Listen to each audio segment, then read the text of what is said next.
Hello guys, welcome to SK's YouTube channel. So first of all तुम्हाला thumbnail बघून आणि caption बघून समजलंच असेल की आजचा व्लॉग नेमकी कशावरून आहे. हो, मी आत्ता झोपेतून उठलेत कारण की मी नाईट शिफ्ट करून आले होते, त्याच्यामुळे माझी झोप काय झाली नव्हती. मग मी झोपून बिपून उठले ते, दॅट्स वाय माझं तोंड वगैरे असं सुजले. तर माझं आत्ताशी आवरून झाले आणि मी आवरले ते आत्ता. आणि आता माझी दीदी जराशी किचन वाटतं वगैरे साफ करते, कारण की मी तिला म्हटले तिथे मला भजी खाऊ वाटले. आमची दीदी बोलली चल बनवू. मी म्हटले ठीक आहे, मग तसंच एखादा ब्लॉग पण होऊन जाऊ दे दीदीच्या घरी. ती बोलली की थांब जरा पहिलं मी किचन वाटतं वगैरे सगळं साफ करते, म्हणजे तुझ्या ब्लॉग मध्ये सगळं स्वच्छ व्यवस्थित आहे. सो आता किचन वाटतं वगैरे सगळं साफ करते. So let's do it. भजी तर अशा पद्धतीने आपण चालू करूयात. आता आमची दीदी गेली आहे जराशी टी शर्ट वगैरे घालायला, कारण की तिला माझ्या ब्लॉग मध्ये गाऊन मध्ये नव्हतं यायचं, कारण की त्यांचे इथले सो कॉड शेजार आजार पाजारचे माझे ब्लॉग बघतात, माझे सबस्क्रायबर्स आहेत ते. दॅट्स वाय त्यांच्या पुढे इज्जत नको जायला म्हणून ती चेंज करायला गेली. सो आता ती चेंज करून येऊस्तोपर्यंत मी हे लसूण वगैरे सोडून घेते.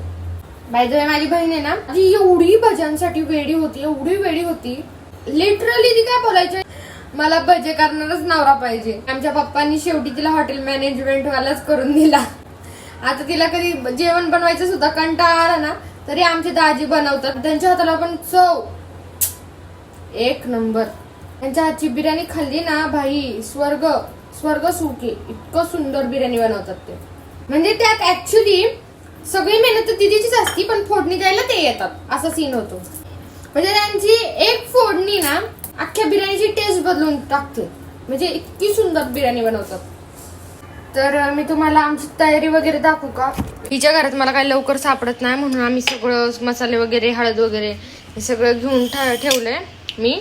आणि आता हे काय बोलतात त्याला, ओवा वगैरे हे सगळं घेऊन ठेवलंय. फक्त कांदा घ्यायचा आणि कट वगैरे करायचा. ओके सो गाइस, आता आम्ही घेतले ते कांदे, दिसतच नाही या फोन मध्ये. वा, सो आता कांदे घेते आणि यानी आउट ऑफ फ्रेम चालले. ठीक आहे, जास्त उंच असण्याचे बोलतात त्याला बालिश फायदे. सो आता आमची दीदी इथं लसूण कुटतीये आणि मी कांदा कापते.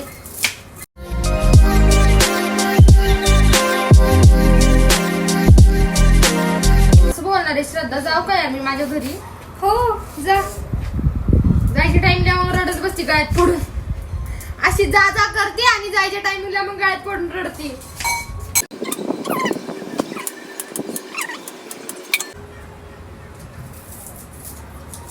श्रद्धा तू प्रो आहे यार, माझी नख आहे त्याच्यामुळे मी आपलं डुगडुगू करते.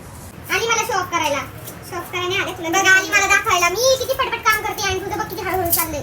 हे दाखवायला आलेली आहे आज काही श्रद्धा खरं. सो आपलं मनपूर्वक स्वागत आहे श्रद्धा ताई, धन्यवाद. अरे यार इकडे ये, आउट ऑफ फ्रेम जाऊ नकोस, तुला मी फेमस करते. काही गरज नाही मला फेमस करायची. सो आता काय डोळ्याला आगा व्हायला लागली. बरोबर दिलेला आहे बहिणीला कांदा वगैरे कापायला, ती कापतीये. बापरे, ती प्रो लेवलची ना, म्हणून तिला माझ्या डोळ्यांना वगैरे त्रास होत नाही, पण मला ते इतकं झोंबतंय ना माझ्या डोळ्यात, काय सांगू. ब्लॉग मध्ये आणलेला आहे इकडं दिशीची माई धुंडून. आता दिशा ना भजी खायची, मग मला भजी खायची त्याला भजी. लिटरली हा पोरगा त्याच्या बाबाची कार्बन कॉपी आहे, लिटरली. म्हणजे त्याचा पप्पा सेम टू सेम त्याच्यासारखाच होता लहानपणी दिसायला. फक्त फरक एवढाच आहे की तो माझ्या बहिणीसारखा गोरा झालाय, नाहीतर काळा झाला असता.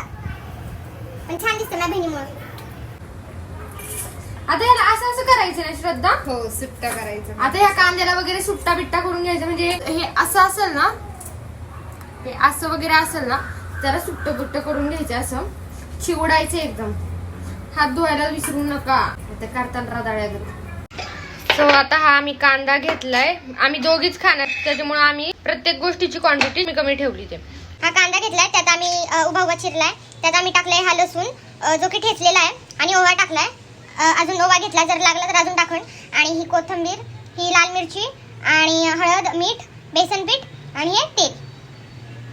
अशा पद्धतीने आता आम्ही हे गॅसवर जे ठेवलंय आता हे तापायला, हे तापूस तोपर्यंत आमची दीदी हे सगळं करते त्याला एकदम रेडी. आता तिने टाकले त्यात मीठ, ही गेली लाल मिरची पावडर, ही गेली हळद, हे गेलं बेसन पीठ. आमच्या दोघींपुरतंच बनवतोय त्याच्यामुळे आम्ही थोडी क्वांटिटी घेतलीच आहे. त्यात आता टाकतीये ती, त्यात टाकलं तिने आता कोथिंबीर. सो आता ह्याला एकदम एकजीव करून घ्यायचं. आता हे एकजीव करून घेतली ती. त्याला ऑलरेडी पाणी सुटतं तर त्यात पाणी टाकायची काही गरज नाहीये. आता हे आपण थोड्या वेळासाठी झाकून ठेवूया. आता हे लिटरली त्याचं थोडं थोडं असं भिजतंय. सो त्याचा कलर असा झालाय आणि थोड्या वेळासाठी तेल गरम होतोपर्यंत आपण त्याला झाकून ठेवूयात 5-10 मिनिटासाठी. सो आता आम्ही आलोय हॉलमध्ये आणि ऍक्च्युली कांदा होता तो मॅरिनेट करायला ठेवलाय. तो मॅरिनेट होतोपर्यंत गॅस सुद्धा लो फ्लेम वरती ठेवलाय आणि तोपर्यंत तेल सुद्धा गरम होईल. सो आपण वेट करू. हे आमचं बेबी दुन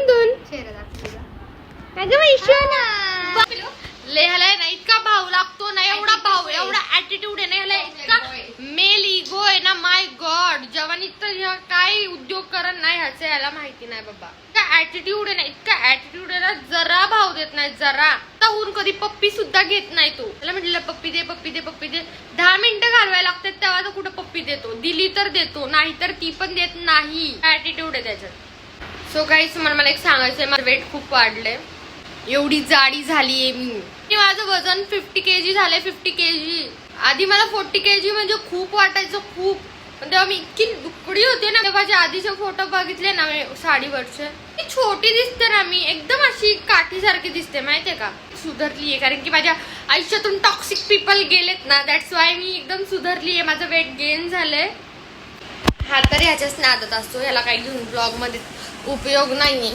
तर आता आम्ही भजनसाठी ही जाळी घेतली, ह्याच्यावरती पेपर टाकतो. तर अशा प्रकारे पाणी सुटलं आहे. वाव. सो अशा पद्धतीने आपल्या कांद्याला पाणी सुटलंय, तुम्ही बघू शकता. बघा,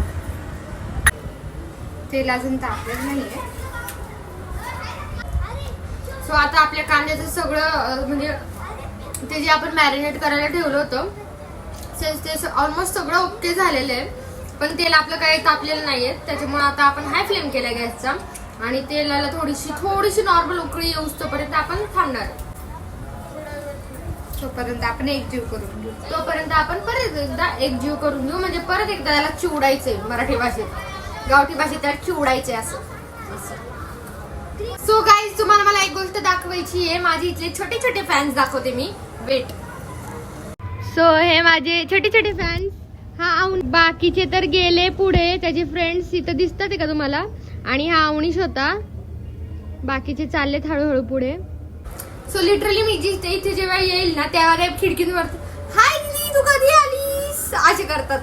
इतकं खुश होते ना, म्हणजे माझी इथं येण्याची वाट सुद्धा तेच जास्त बघतात. मी इथं म्हणजे आता मला वाटतं ऑलमोस्ट मी 4-5 मंथ झाले असतील मी इथं यांच्या घरी आलेले नाहीये. तर ते पोरं सारखे दिदीला विचारतात की दीदी का नाही आली, ती युट्यूब वाली दीदी का नाही आली. सांगायला नको तुला. खूप छान आहेत पण ते पोरं, खूप छान आहेत. स्वरूप, अवनीश, म्हणजे छोटे छोटे पोरं माझे ऍक्च्युली फ्रेंड्स झालेत. इतके अवनीश आणि हा स्वरूप कसं म्हणजे ओळख बिळख देतात असा विषय त्यांचा. सो आता तेलाला सुद्धा उकळी आली. आता मला वाटतं आपण भजी सोडले पाहिजेत. गॅस पेस्ट करूस तोपर्यंत एक भजा जर ट्राय केला. वाव, मस्त. I will show you guys. So आता हे आपण भजी एक एक करून टाकतीये माझी दीदी.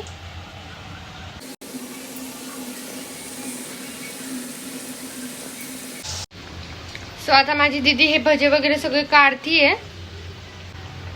ला ला ला ला. I love you. Love you too. सद्दी ही मोठी आहे पण मोठ्यांसारखी नाही, एकदम छोट्या बाळासारखी आहे माझ्यासाठी आणि मी पण हिच्यासाठी. आमच्या दोघींची मेंटॅलिटी एकदम अशी वेडी आहे. आम्ही दोघी जेव्हा एकत्र येतो तेव्हा आम्ही दोघी पक्क्या मंद मुली अशा होतो. आम्हाला सेन्स नावाची गोष्ट राहत नाही. आम्ही दोघी जेव्हा एकत्र येतो तेव्हा अशा पद्धतीचा आमचा बॉन्ड आहे. भूक लागली श्रद्धा. सो अशाच पद्धतीने झाले. हो, वाव, थँक्यू सो मच दीदी. थँक्यू. वेलकम. रमज बा, माझ्या हाताची मी घ्यायला पाहिजे पप्पी. Thank you so much. तर आता आपण टेस्ट करूया.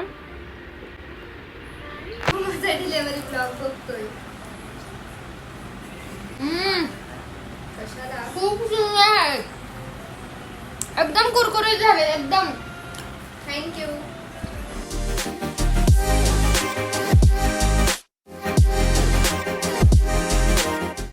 सो अशाच पद्धतीने आमचा ब्लॉग आवडल्यास तुम्ही लाईक करा, कॉमेंट करा, शेअर करा आणि आपल्या ब्लॉगला सबस्क्राईब करायला विसरू नका. आणि मला कॉमेंट बॉक्समध्ये सांगा आमचा ब्लॉग कसा वाटला, माझ्या दीदीचा आणि माझा बॉन्ड कसा वाटला त्याबद्दल मला कमेंटमध्ये सांगा. सो भेटूयात परत गाईज. थँक्यू.